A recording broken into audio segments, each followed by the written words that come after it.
Assalamualaikum warahmatullahi wabarakatuh. Perkenalkan, nama saya Muhammad Al-Khalid dengan NIM 228113094 kelas A20 dengan tugas ketiga, yaitu dari kampus PJJ PAI YIN Syekh Nurjati Cirebon. Di sini saya akan sedikit menjelaskan, kita belajar bersama tentang konsep pembelajaran digital yang diterapkan di salah satu wilayah sekolah saya, yaitu PAUD ya, Desa Timbang Cigademekar, Kabupaten Kuningan. Nah, di sini pengertian dari pembelajaran digital. Nah, pengertian pembelajaran digital meliputi aspek perangkat keras atau infrastruktur, merupakan seperangkat komputer yang saling berhubungan ya dengan satu sama lain, yang memiliki kemampuan untuk mengirimkan data baik berupa teks, pesan, grafis, video ataupun audio. Dalam hal ini, pembelajaran digital merupakan sebuah bentuk teknologi ya, informasi yang diterapkan di bidang pendidikan dalam bentuk dunia maya, atau bisa juga disebut pembelajaran e-learning, seperti yang kalian saksikan atau kita saksikan atau saya terapkan pada kalian saat ini, itu pembelajaran jarak jauh. Nah, bagaimana cara memahami sebuah pembelajaran atau teori atau pembelajaran yang tidak langsung berhadapan atau menggunakan alat-alat seperti HP pada saat ini, lalu laptop sebagai media teori atau pembelajarannya, lalu grafisnya video, audionya pun dalam HP. Nah, di situ bagian dari pengertian pembelajaran dari konsep atau pengertian pembelajaran digital. Lalu di sini potensi pembelajaran digital yang dapat dimanfaatkan dalam kehidupan kita sehari-hari ada 3 ya, yaitu sebagai alat komunikasi, sebagai alat akses informasi, terus ada juga alat pendidikan atau pembelajaran. Nah, di sini alat komunikasi. Dalam alat komunikasi salah satunya adalah HP, terus bisa juga iPod, terus dan lain-lain lah ya. Itu banyak sebagai alat komunikasi, handphone dan seterusnya.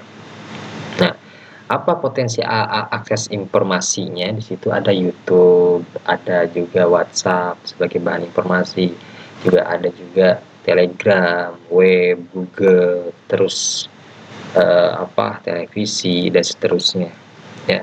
Itu banyak Instagram, TikTok dan seterusnya. Itu banyak juga. Kalau kita memang memanfaatkan digital dengan baik, maka menjadi akses informasi dunia pendidikan.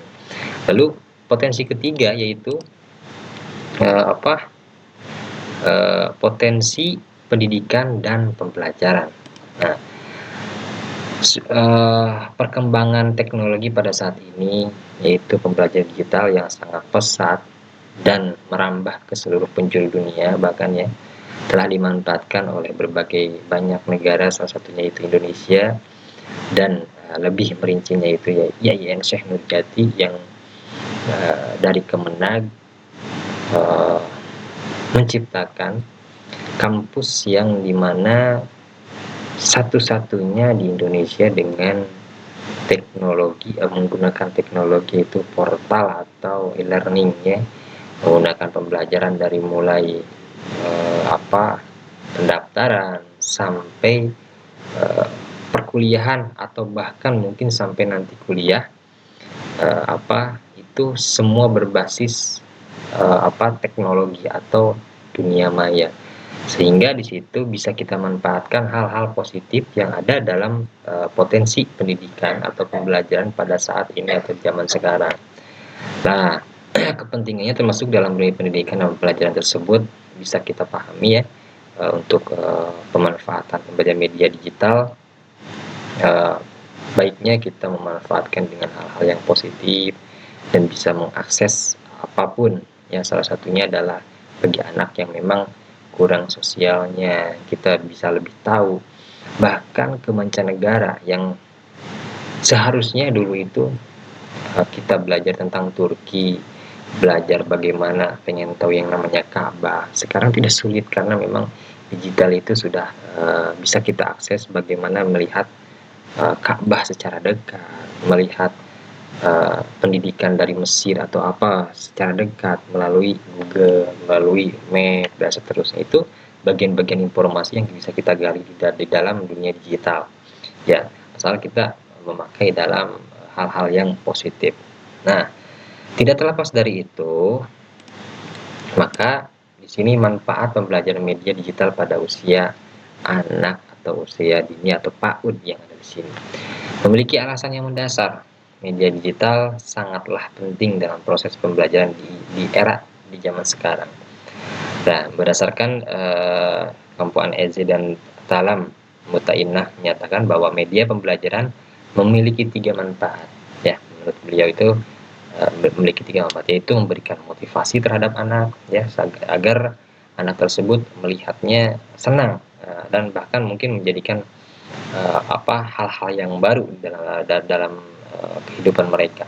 Terus menyajikan informasi yang lebih positif, yang lebih mengedukasi, yang lebih menggembirakan lah untuk jenjang PAUD tersebut. Terus memberikan instruksi, terkadang kan ada tuh dalam YouTube atau TikTok atau apa, memberikan instruksi seperti kartun-kartun yang memang mengedukasi mereka sehingga mereka bisa meniru gaya-gaya yang ada di dalam media tersebut. Lalu di sini tinjauan tentang anak usia dini pada saat ini dan digitalisasi media digital bagi anak usia dini ya perlu didasarkan bahwa masa-masa awal kehidupan ya atau anak merupakan masa terpenting dan fundamental bagi perkembangan. Masa usia dini yaitu 0 sampai 6 tahun merupakan masa keemasan. Maka pada saat itu seharusnya 0 sampai 6 tahun merupakan masa di mana anak tersebut bisa menangkap apa yang dilihat dan didengar. Makanya dari itu terlepas dari hal-hal yang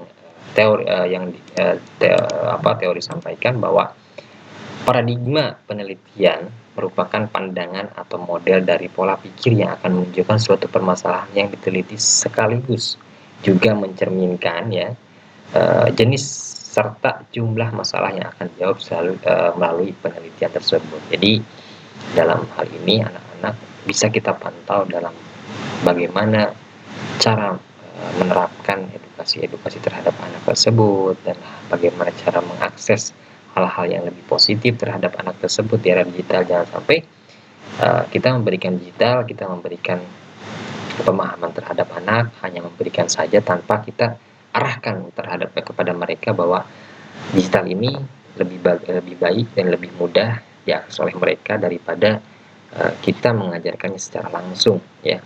Sehingga di situ terkadang anak lebih menangkap hal-hal yang baru daripada hal-hal yang sudah biasa mereka dengar atau mereka lihat. Maka pada saat itu berdasarkan teori yang telah dipaparkan dapat ditarik kesimpulan bahwa dalam penerapan metode pembelajaran digital membutuhkan dukungan ya serta keterlibatan penuh baik dari pihak sekolah maupun orang tua agar tercapainya tujuan pendidikan yang maksimal. Maka diperlukan konsep atau paradigma atau cara pandang ya penelitian agar dipahami arah dari penelitian ini ya.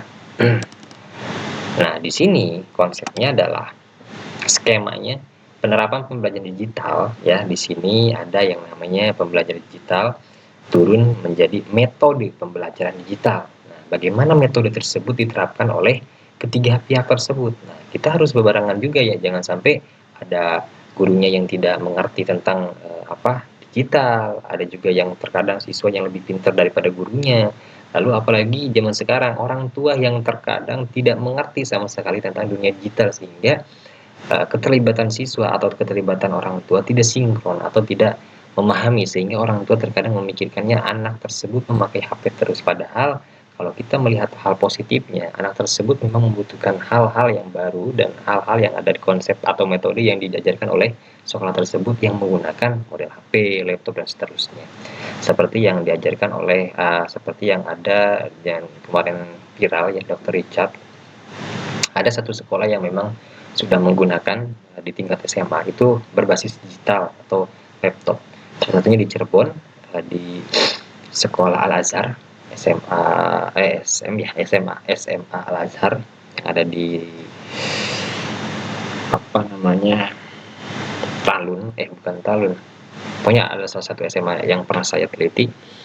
Di situ guru pun sudah memakai salah satunya adalah Infocus, sehingga perbedaan antara sekolah yang memakai digitalisasi dan menerapkan merdeka belajar ya kurikulumnya, dan sekolah yang manual menggunakan kertas, yang dimana kertas tersebut sudah tidak ada daya tarik terhadap siswa tersebut, sehingga di situ keterlibatan guru atau sekolah dan siswa serta orang tua itu sangatlah berpengaruh penting, sehingga di sini harus ada yang namanya kerjasama antara keterlibatan guru, siswa, dan orang tua.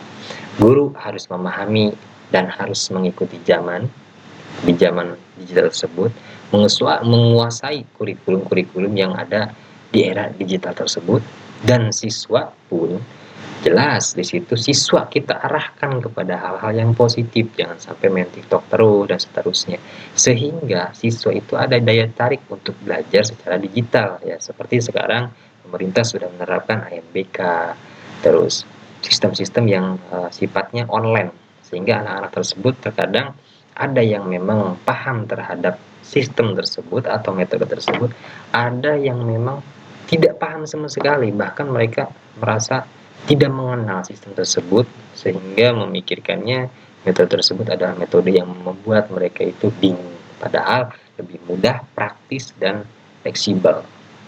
Nah, lalu orang tua, terkadang orang tua pun tidak mengerti kebutuhan siswa seperti apa, sehingga tidak adanya chemistry, tidak adanya hubungan antara guru, siswa, dan orang tua.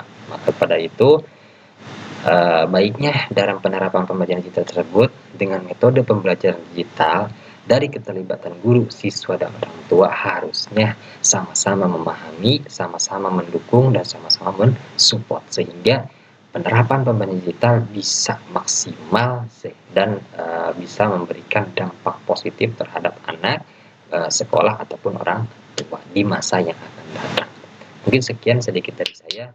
Assalamualaikum warahmatullahi wabarakatuh. Wassalamualaikum warahmatullahi wabarakatuh.